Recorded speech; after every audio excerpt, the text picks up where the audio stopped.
So, thank you so much for joining us, and welcome to my conversation with Katie Drake on sourcing inspiration. This is the third of 7 events that I'm hosting to celebrate the seventh anniversary of my consultancy, Freedom, which is a branding and marketing consultancy. Um, so, I'm super excited to have you celebrating with me and to have you here. To start off the conversation, I want to do a quick exercise called a chatterful. And so basically, what I'd like you to do is to write in the chat um, your answer to a prompt, but don't share it until I count you down. So the prompt is, I am interested in this topic because. So I'll give you a few seconds to write down your answer, and then I will count you down.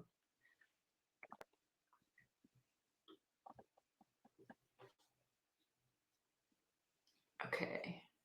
3, 2, 1, share.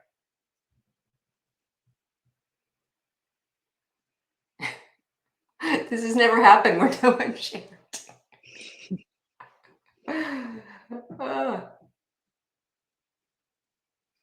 Okay.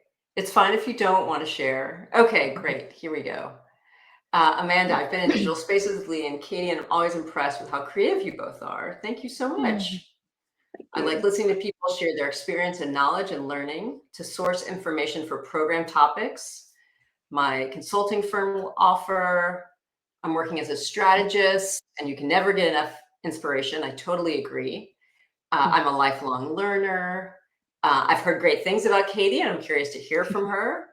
Another strategist who is a longtime fan of Katie's from afar. So lots of maybe we can start during I'm hosting a session on fans on fandom, so maybe we can start our own Katie Drake group. Let's see. Love learning from others. So apparently there's several people interested in a Katie Drake fan club. So we can connect later. Yeah, we'll set up a merch table. Don't worry about it.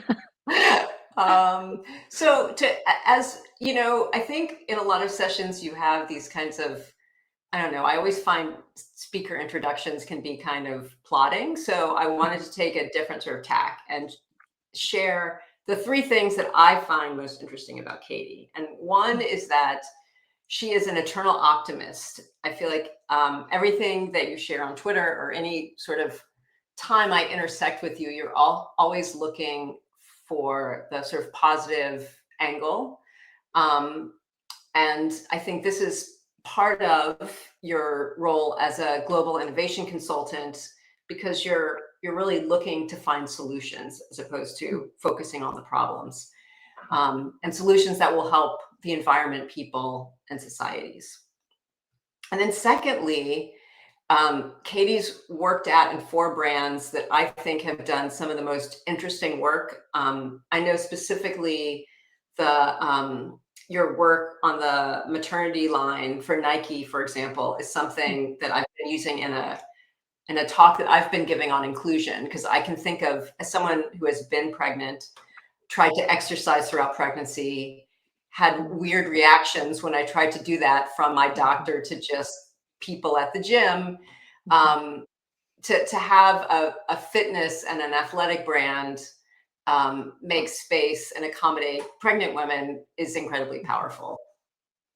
And then finally, Katie, you approach situations with curiosity and a beginner's mind, which I really appreciate.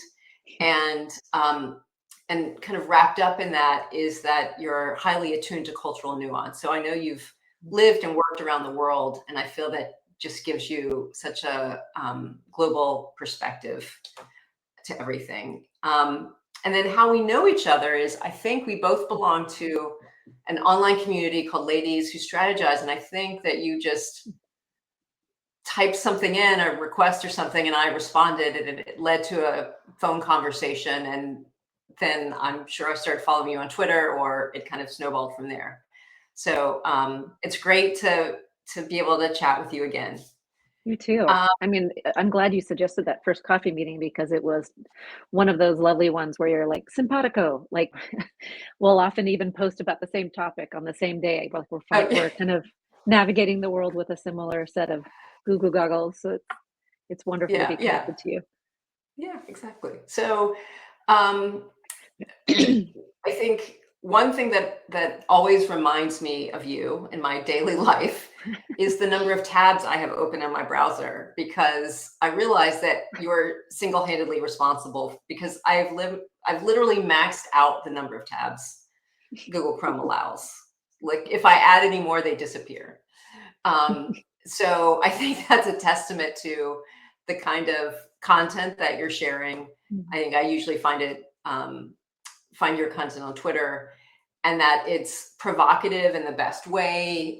It sends me to writers with unique perspectives on consumerism, the planet, brands in the future, um, versus other content that I feel like is more kind of about trends or fads, or more salesy. But the people that you share are voices that I wouldn't normally encounter or have heard of if it weren't for you.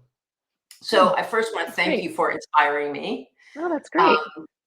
and second, ask you kind of what kind of topics catch your eye and why. So how do you happen Yeah. upon this content to be able to share it? Well, first of all, thank you for that really lovely compliment. I have something, maybe it's something broken in my DNA, but I'm a total magpie for things that are catching my eye, sparkling objects. And like a lot of strategy folks, I think one of the special skills we bring is the connecting of the dots. And so I just like to collect a lot of dots, so I can try to make them connect in really interesting ways and kind of think of ideas and insights and nuggets of truth about the human experience, almost as like a chemistry set. The periodical table, reference I bring up a lot in a lot of my client work. So you can combine things that don't normally go together, and sometimes they're inert and nothing happens. Sometimes you can combine them, and there's like exponential heat, or something the world has never seen on the other side. Um, Even younger, when I was younger in my career, I had a Tumblr that was called Obsessive Compulsive because I was that person on the team who was constantly like, "Hey, did you guys see this? Hey, did you guys see this?" And I had multiple managers at different points in my career say, "You can't just be emailing the whole team all the time with these things that you find." And so I realized, oh shit, I need to find like a receptacle for these ideas. And at that time, Tumblr was the platform of choice. It's still out there. You can still go find it. And a couple days ago, I actually checked it because I was like, how long have I been putting stuff on this thing? It's like almost 20 years worth of material now. And I went back through the archives and there's still some really great stuff in there. And so I was like, oh, wow, I need to actually go dumpster diving in my own library from time to time. But I think the dots that capture my attention and make me want to have them and understand them and like hold them in my hands to see, are they hot? Are they heavy? What are they doing? Are things that have tension naturally built in them. They're not this or that. They're actually an argument point, or they're something that exists where it shouldn't exist. Maybe it's a discordant opinion. So tension seems to be a characteristic of something that I want to grab. Um, I also really like inversion. Like I don't know if anybody else here is as geeky as I am, but I really love sci-fi, and I'm a little bit attracted to like post-apocalyptic storylines. And I read World War Z and saw the movie, as some of you may have. And there's a great segment in there that I think captures this around the 11th man, as what they called it in the story, or the 10th man. I can't remember the number. Anyway, it's around this idea called the devil's advocate rule. And so when you have any group of senior advisors around a leader who needs to make really critical decisions, if you've got the room all agreeing on something, you need to have actually deputized someone whose whole job is to go counter to what the group is saying.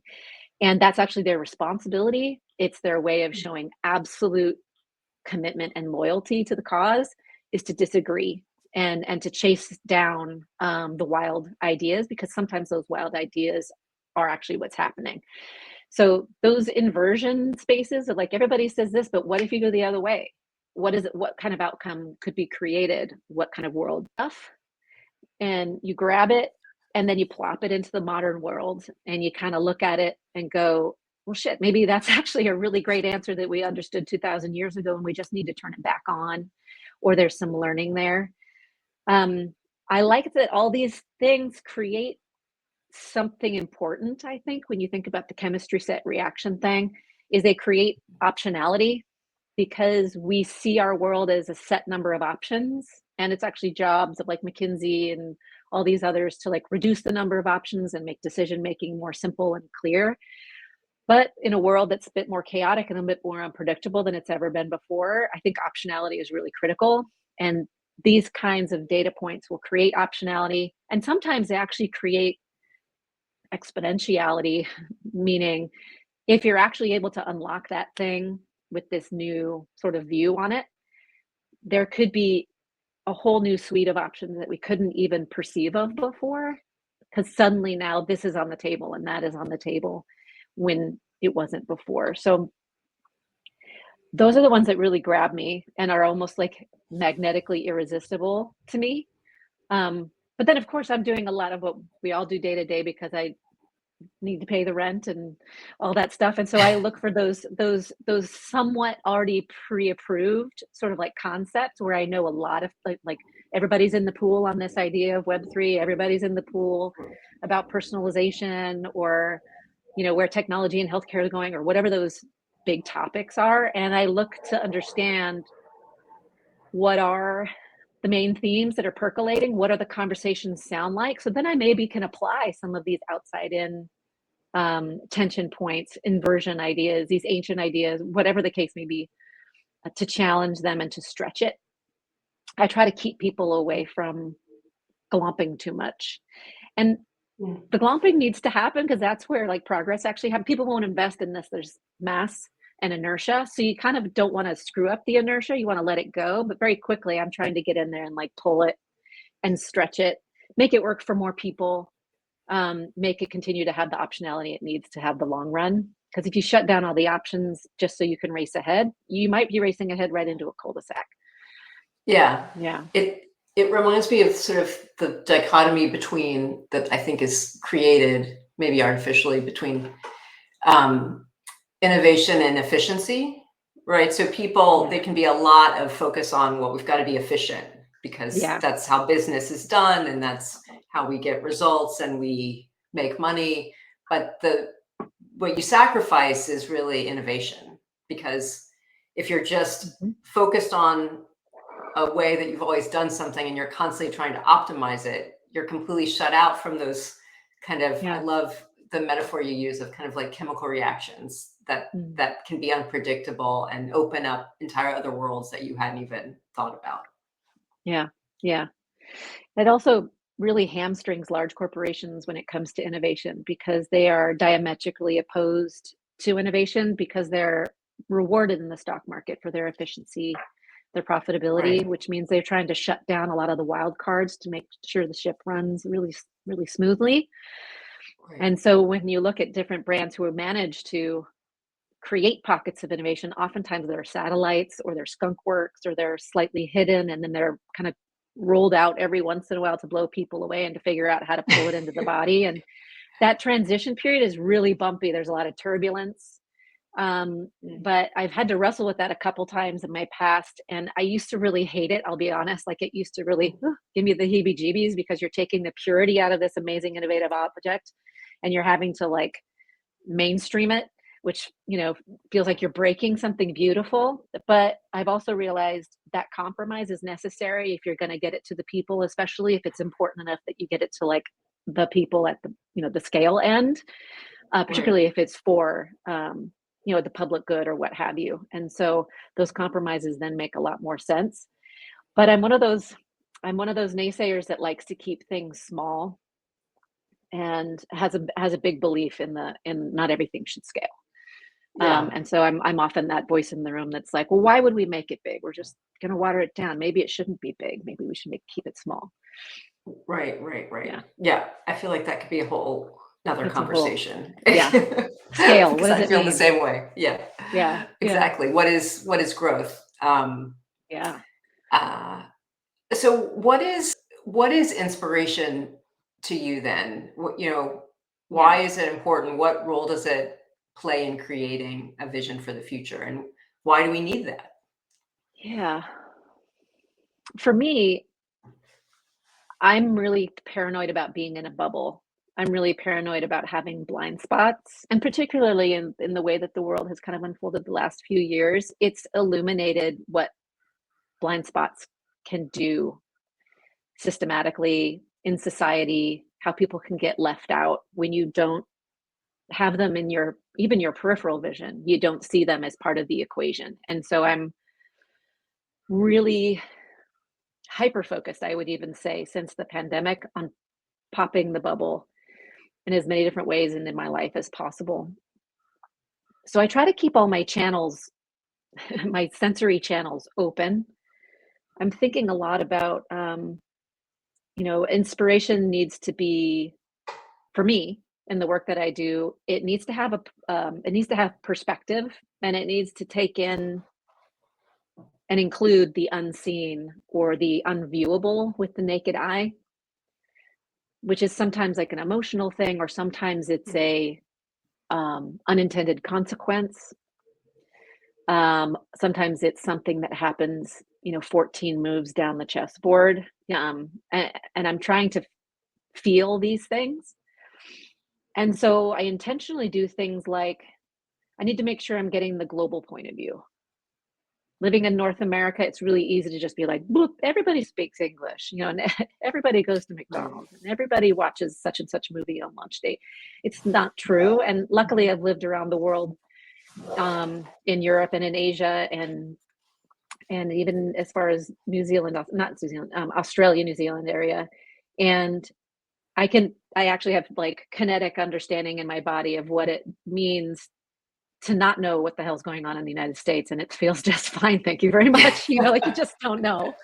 It's just not on your radar. There's plenty happening in front of you right where you are. And there's a culture you're trying to flow with on the daily that's in front of your face. So there's like a really great blog I follow called Rest of World, and it's the innovation Mm. story of a lot of the like emerging markets. So what's happening in Southeast Asia, what's happening in Latin America, what's happening in Africa, and there's a shit ton. So like I love getting that dropped into my inbox on the regular. Um, there's always there's really interesting connectivity where I'm sure we've all heard the M-Pesa story, and about Africa and Africans who are maybe unbanked, don't actually ever get a bank account because they get a mobile phone that is Right. their mobile wallet. Something that the Western world, developed countries have been really slow to make that transition. A lot of the emerging not companies, countries leapfrog right over the top, and actually are great indicators, almost pilot programs in a way of like, what does it look like to run that at scale? So great insight there. I'm also really cognizant of looking at everything from a multi-generational lens. I like to use Mm. that sort of seven generations concept, from Native American peoples, that really think about the implications of decisions that they make 7 generations in the future. But I'm also a card carrying member of the Long Now Foundation, which is all about looking back 10,000 years so we can look forward another 10,000 years, because that's our moral responsibility as modern humans who have the power of technology that we do.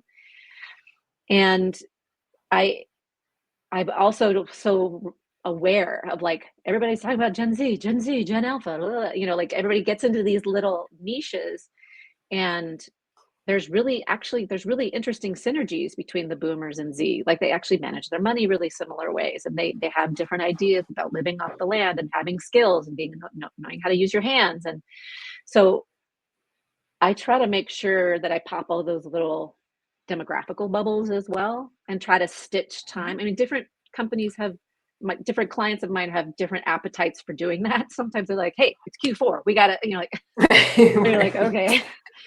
But, if I can get them to kind of go with me for a little while, consider the following, next year, 5 years, 10 years, the next generation that's following, show where the inflection points are happening. I like to stretch that generational rubber band. Um, And there's lots of really interesting ways to do that. There's a ton of ethnography research that's out there. They don't always look at the full, so I collect the full suite so that I can look across it. I find that really inspiring to see what threads may or may not you can pull through. Some of them break, Yeah. and that's like a point you want to like zoom in on and be like, why did this concept, live in culture for 300 years, and then suddenly we've got this new generation who's like, meh, like, Right. don't need Right. it. I'm throwing it out. And you're like, okay, what is that? Yeah. I think also inspiration at the art and science, Mm. confluence. Art is, provocative, it's counter, it's emotional, it's experiential. When it's far away from commerce, like it's really potent. It can punch you in the face, it can make you think. And then science is like measurable, it's tangible. But in a way, it's also very artful in that it's never done. It's being iterated on all the time. And I just think there's really wonderful things that happen when you activate your left and right hemisphere at the same time. You activate your brain and your heart at the same time, or maybe it's your endocrine system. I don't know. You get adrenaline going. I'm really obsessed with kind of that as well. The like the poetic nature of technology, and how we're getting better at creating intuitive and thoughtful technology that respects the humanity and reflects the humanity that we have. We've all been playing with disrespectful technology for quite some time. I've been educating my teenage kids about how Snapchat is going to go and take the number of times you open it every single day, and they're going to go and charge a big brand a bunch of money so that they can get in front of your eyeballs. Why are you helping this brand make all this money off the back of you and your friends snapping? Like, just be aware of how they're extracting your time. You don't have to give them your attention. So like, there's plenty of that. We all know what that feels like. It feels kind of crappy. What does it look like for it to be more respectful and intuitive? And then probably the most important one that I've gone through over the past couple years is I realized, like a lot of people did, where there's a lot of self-reflection through COVID and through what happened with George Floyd and with the resurgence and rise of BLM and many other movements in tandem, where I realized I had not exposed myself enough, intentionally enough, to like the lived experience of other people that either were coworkers of mine or were members of my community, or even just people do the same work who are thinking about the same things that I am, but have come from a different place, and I don't understand them well enough. And so I remember during a period in COVID where I was feeling like really tired by just all the things and all the, trying to get my kids through school, and just, it felt really stressful. I thought I just need to find a first easy step to take. And I decided I'm going to find something that I'm madly in love with, and I'm going to find the Black people who are making this thing so that I can consume their point of view intentionally when I haven't been thinking about it at all. Like what, and for me, it was sci-fi. I'm an obsessive compulsive sci-fi reader and, film consumption person. And so that meant going to the library, picking up Octavia Butler, picking up N.K. Jemisin, Nnedi Okorafor, reading through their books on sci-fi. And I mean, I almost like wept with how much I loved it and how connected I felt to it. And it made me realize I needed to be more intentional about popping even some of my own personal bubbles. Sci-fi is notoriously male and white, and there's, that's not a big, radical statement to say. I'm also madly in love with Ursula K. Le Guin, who's right here on my wall. And so I'm no stranger to like female authors, but I hadn't found female Black authors. And so it took that sort of like intentional effort. And so now I'm looking for many more. What other voices have I not been listening to who are going to give me that wonderful like punch to the face that I didn't even know I needed? Yeah. I don't know. It feels like in order to be receptive to the muse of inspiration, because sometimes she shows up when you need her, sometimes she doesn't. Um, it's really about just garden tending. I just open up all my senses and my channels, look for the places where there might be bubbles that need to be popped, tend my garden. Yeah. And when I do all those things, I've actually found she shows up when I do need her.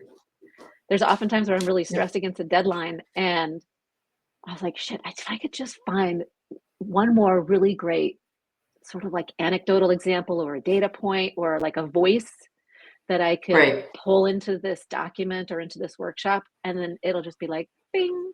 It's just like, there it is, there it is. So Right. I think you have to do the work to be ready.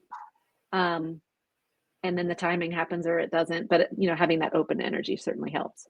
Yeah. I mean, I think Yeah. that's such an important point because I think oftentimes when we look at kind of um, how we perceive inspiration, that it is something that is like this spirit that descends upon you and you have no control over it. And it's just, it strikes you, right? It's these Yeah. almost kind of pseudo violent words that we associate with inspiration. Um, like felled by inspiration. And this idea that instead, if you think about it as a garden, which I loved your use of that metaphor, as something that you are constantly tending to, and that there are seasons to it Mhm. and a variety of things growing or dying off or being reborn, or you Mhm. get weeds growing in there sometimes that might Yeah. be like, oh, that's interesting. What's that? Yeah. It's a total Uh, wild garden. It's not like an yeah, English garden where everything is right. pristine and precise. It's more like a wild garden, or maybe like a forest glade where Yeah. you can go and you can kind of sit in it and observe it. You make it a great space for animals to come and pass through, for other travelers to pass through, and you go and hang out there sometimes. And sometimes the inspiration, you take a deep breath and the inspiration just falls from one of the trees and you're ready Yeah. to go again.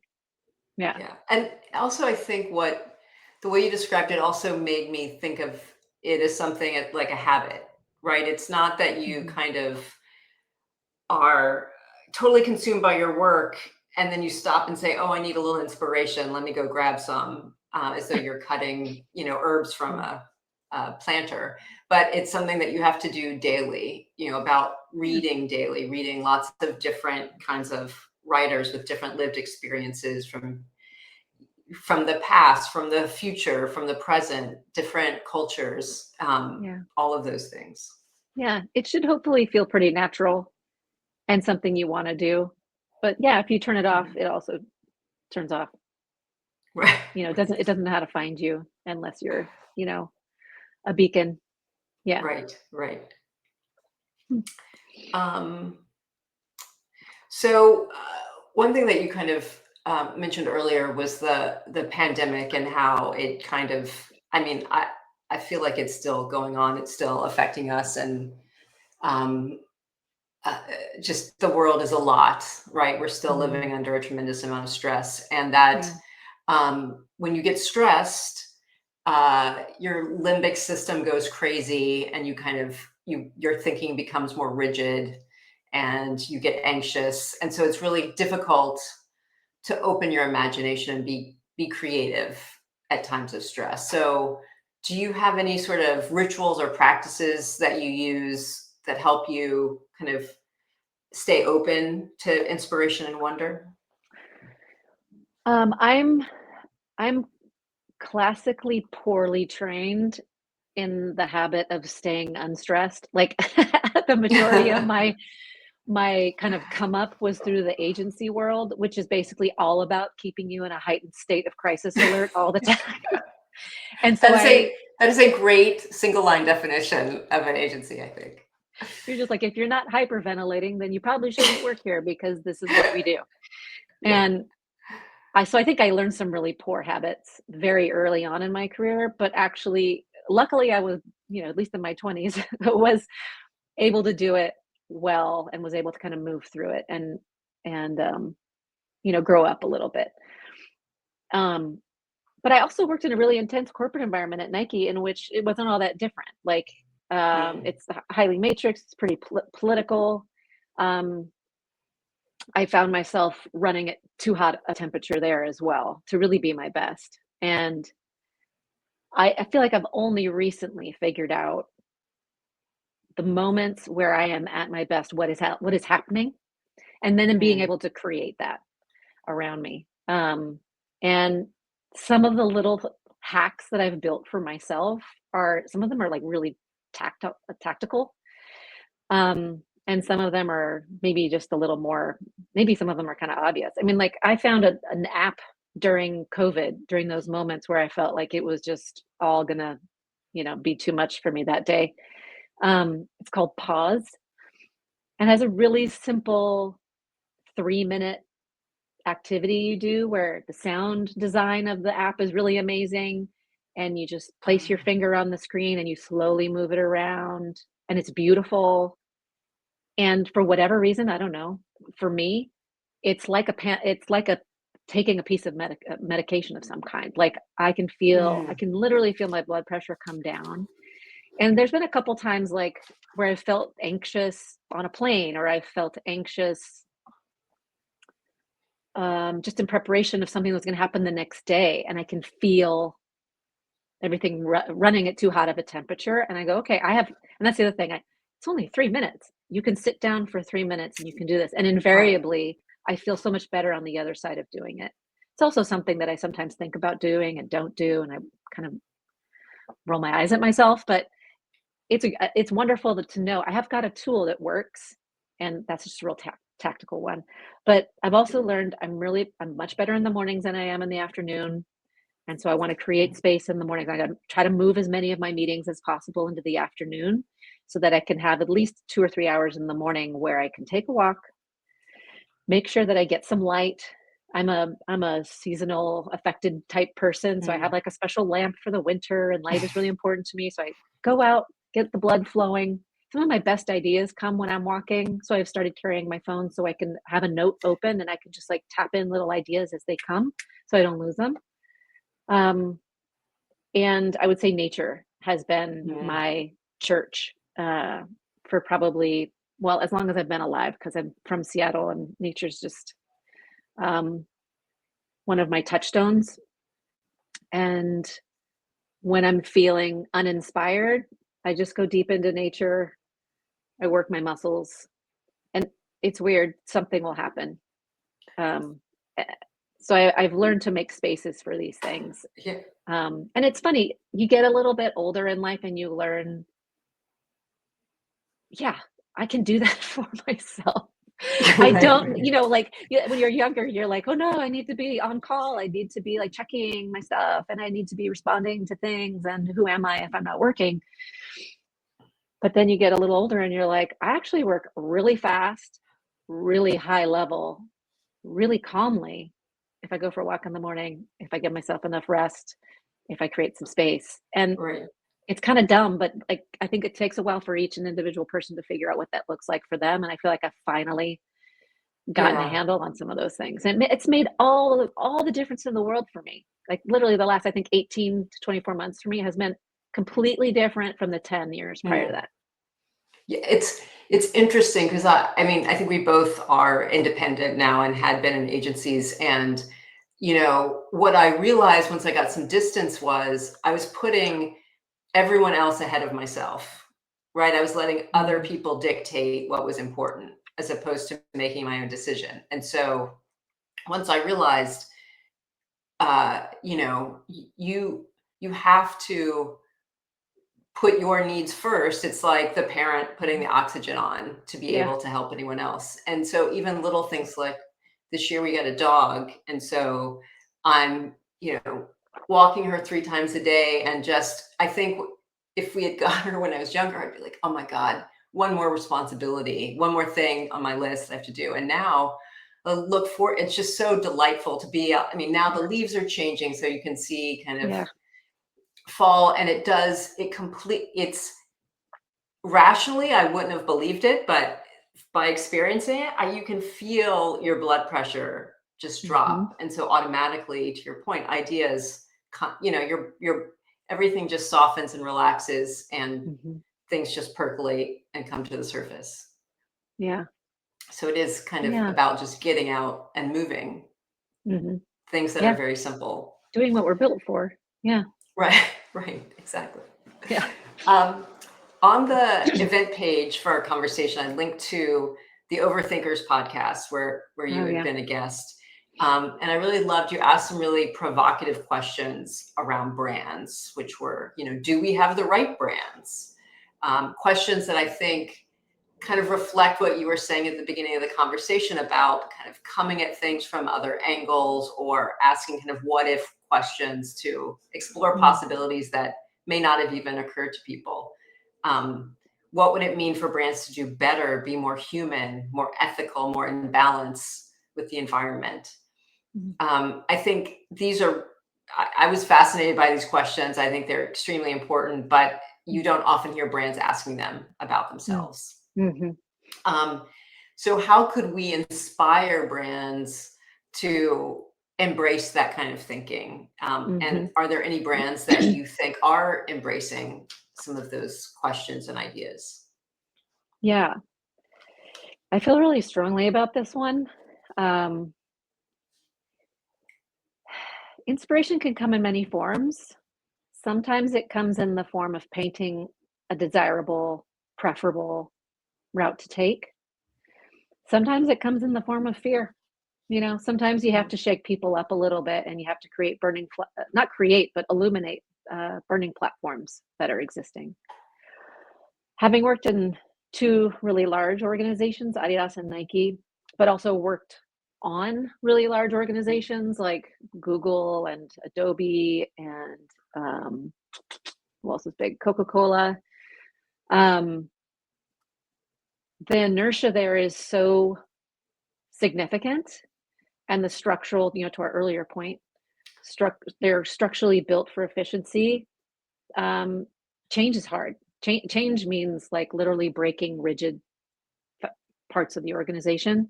And this even comes down to branding. Like people even get afraid to change color or tone of voice or because, well, this is what we've always done. I've played a lot with the word sustainability because sustainability now currently in the lexicon of the everyday and not just in the marketing world, but just even in the consumer's lens means it's about tree hugging, it's about recycling, mm, it's about saving the planet. But when I get the corporate ear of somebody who has a big enough supply chain or a big enough ecosystem to really change the game, I point out to them that sustainability means how long are you going to be in business? What is the sustainability of this brand and of this mm, business model? Because I'm telling you, change is in the air. It's not going to come next quarter, but the next generation is showing an appetite that is dramatically reduced from the previous generations that got you to this size. Demand is going to decline. We can see it already. Supply chains are going to become more expensive. We can see it already. Energy is going to become more expensive. So, how are you going to survive? What is your sustainability plan? It's not about saving the planet, it's about saving you. right. Saving the planet comes along with saving you. And it should be, save the planet along and as saving our own asses. But like, so I try to get them to recognize that the word sustainability is not just about plants Right. and, whatever, recycling your beer can. Um, so the inspiration can come in the shape of fear as well, or an appropriately sharp stick that you poke the bee's nest with. Rachel said on Twitter, I think, shortly after that session that we had, which was super fun, she made a point of saying something like, "We may never actually see a brand and a company the size of Nike again." Mm, Nike's massive. The number of yeah. units that are passed through that organization is just astounding.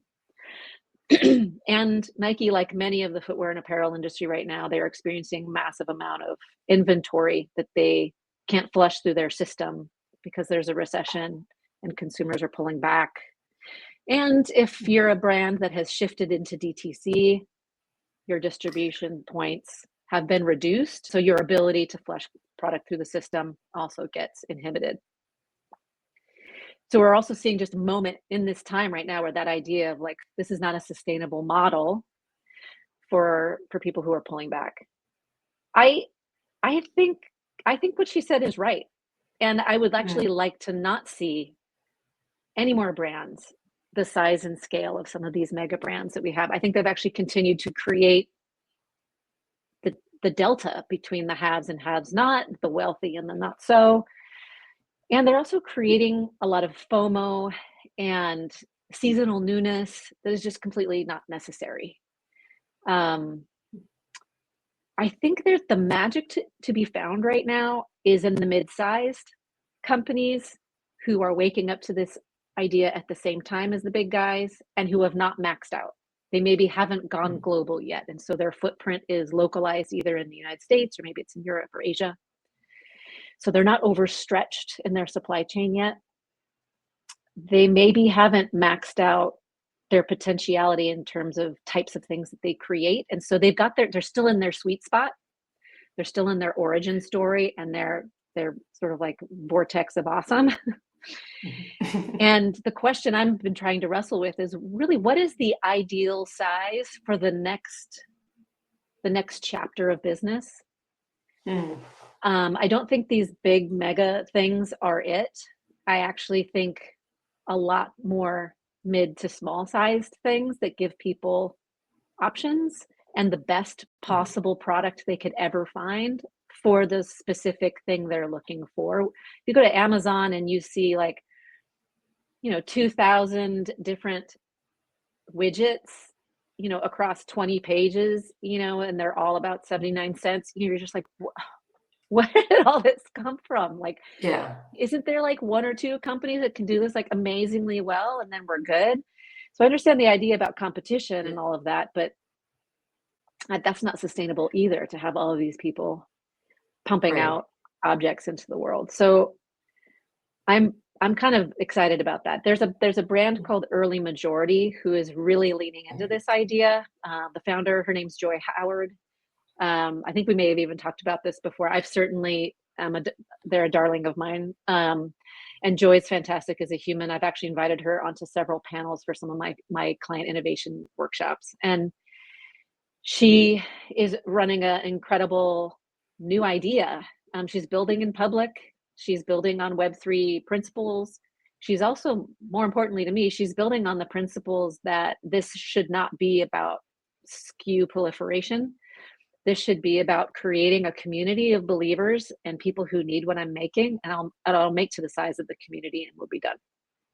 We'll innovate with that community, and she's challenging the fashion model, or I should just say even apparel manufacturing model.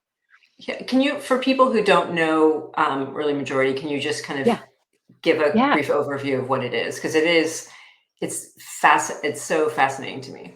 Yeah, you can find it online at earlymajority.com. It's also on Twitter. And Joy Howard is the founder. She's out there beating the drum and carrying the torch forward. It is primarily a line of what might be recognized as outdoor apparel. So you've got fleeces, you got rain jackets, and they are building for all outcomes is the way that they like to talk about it. So you might be going for a hike and you might be riding your bike through the city as you commute through work. And they want to make beautiful outdoor apparel that lets you move seamlessly through the wilds in the city. And they design with a female first point of view. Their products are relevant for men and women. Some of their products don't translate as well into men, but for the world of apparel, outdoor apparel specifically, this is a huge thing. I don't know how many of you are outdoors people. I mean, like every outdoor brand starts with the male body. I mean, frankly, a lot of the performance sport brands do. They start with the guys and then they like pink it, shrink it, make it for the ladies. So for her to say, no, we're starting with the woman's body. We're designing for her. And by the way, guys, you can have it too, and it's going to look great on you too. That's a radical decision as well. Um, the photography is really exciting. And then there's a philosophy baked into it about leaning out, slowing down, uh, giving, giving lots, bringing others up, huge community partnerships going on. And she's debranded her own product. I shouldn't say her. Early Majority has debranded their product. There's a magnet system on the jacket, so you can choose what you want the brand to be. You can wear the Early Majority brand, or you can get the one from some of these different nonprofits that they're working with. Some of them are about getting more BIPOC folks into the outdoors. Some of them are about helping women be into the outdoors. Some of them are about Web3. She's done one with the Seed Club and Friends with Benefits. You can get one of those if you want and slap it on your jacket. Or like I wear mine, I don't wear any branding on it because I just think it's awesome that it's black and it looks really cool. And I wear it to meetings, and I wore it in the Grand Canyon for a 5-day backpack trip. So it's truly something that translates. As you can tell, I'm a total fan, but Yeah. she's Isn't also challenging a lot of mores. Yeah. Isn't also just the business model different? So it's not like, oh, I'm going to buy this jacket for $125. Isn't it Yeah, more of a membership there's a approach? public price and there's a member price, and the price difference is really significant.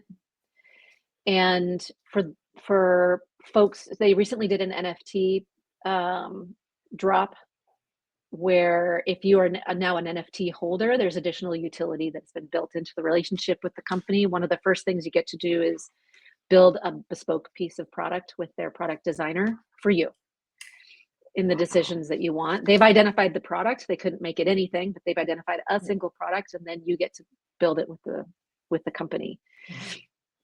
And they're envisioning all kinds of other ways of getting deeper and more experimental in this space. So I would encourage you to follow them. Like whoever's listening today and is curious, like they're a great sort of like case study to really get under the hood of. And they're celebrating a space in which less is more, and we're kind of recalibrating what the business model of apparel can look like in the future.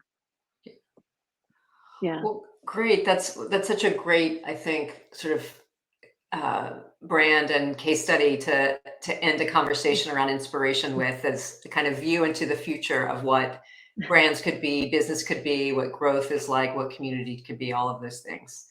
I want to open things up to questions. Does anyone feel free to pop a question in the chat if you have a question?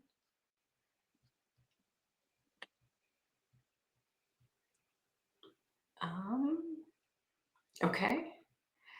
So, oh, it looks like someone is typing, so let's wait for her to submit that.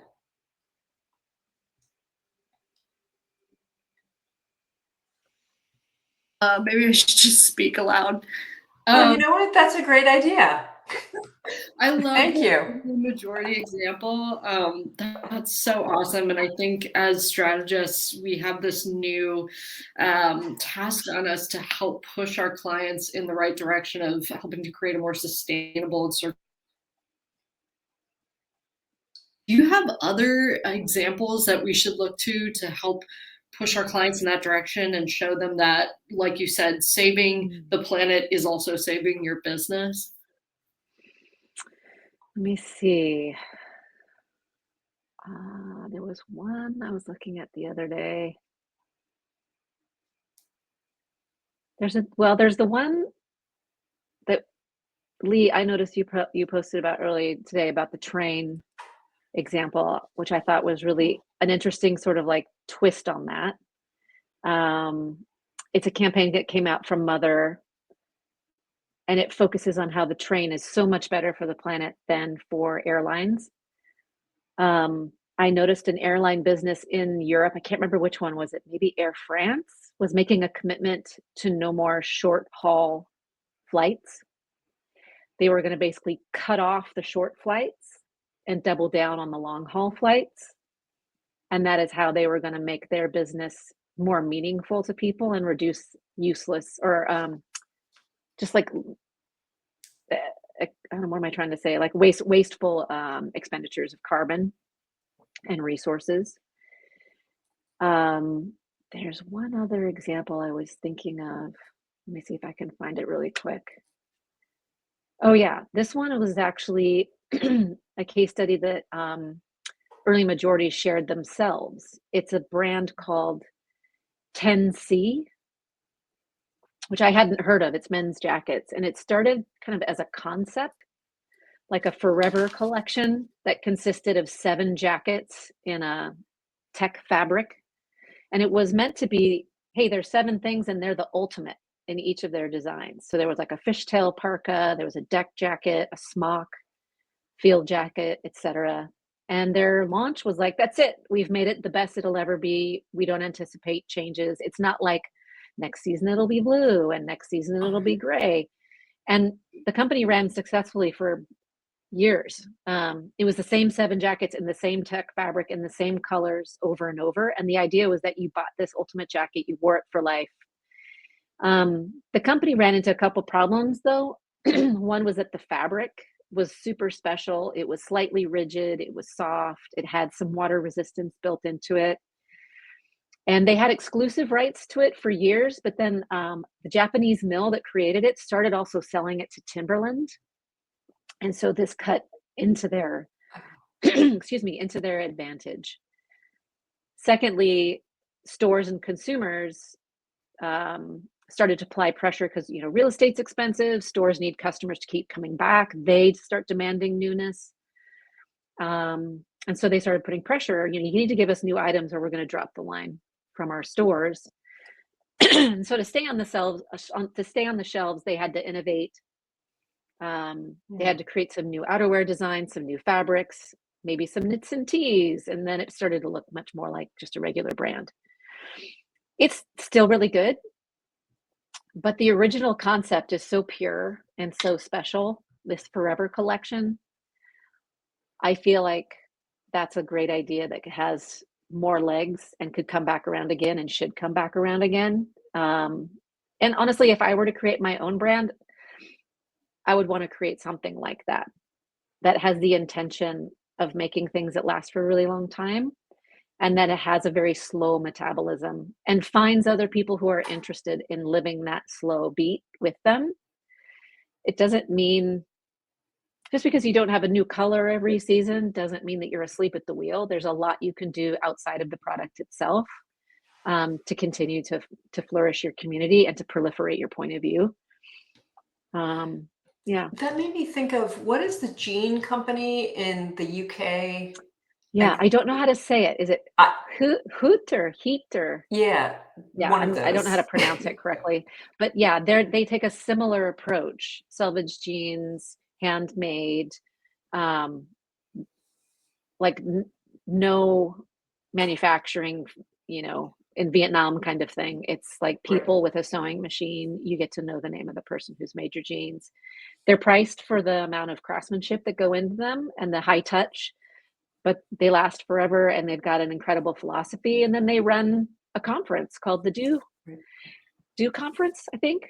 And or do lectures, something. Or do lecture series. And they also publish the content from that lecture series into a book collection. And so they've managed to be based in an out of the way place and to make a high touch product very desirable at a good price point, stay in business and make the world, and even in just their small way, better, not worse, for them having been in business. Yeah. Well, thank you so much, Katie. This is, I'm not even going to try to capture the high points of everything you said, because it was so, you went down so many different avenues that I want to follow up on and ruminate on and think through. So thank you for such an amazing discussion about inspiration. And thanks to everyone that joined us today. I hope that I will see you on future conversations next week on November 3rd. I'm talking to the founder, lead team members, and members of Ladies Who Strategize, which is an online community of strategists that I think Katie and I are both members of. And then the following week, on the 10th of November, I'm talking to Momi. I'm going to mispronounce her last name. Saskia on learning as a social activity, which is, I think, really fascinating to me. This kind of going against this idea of kind of a transmission model of learning to one that's really more social, interactive, and collaborative.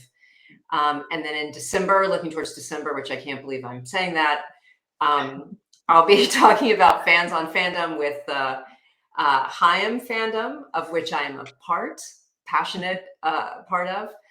And then finally, the last one in December will just be Ask Me Anything. So if you have any questions and you just want to chat, we'll just gather around for an hour and talk about whatever you want to talk about.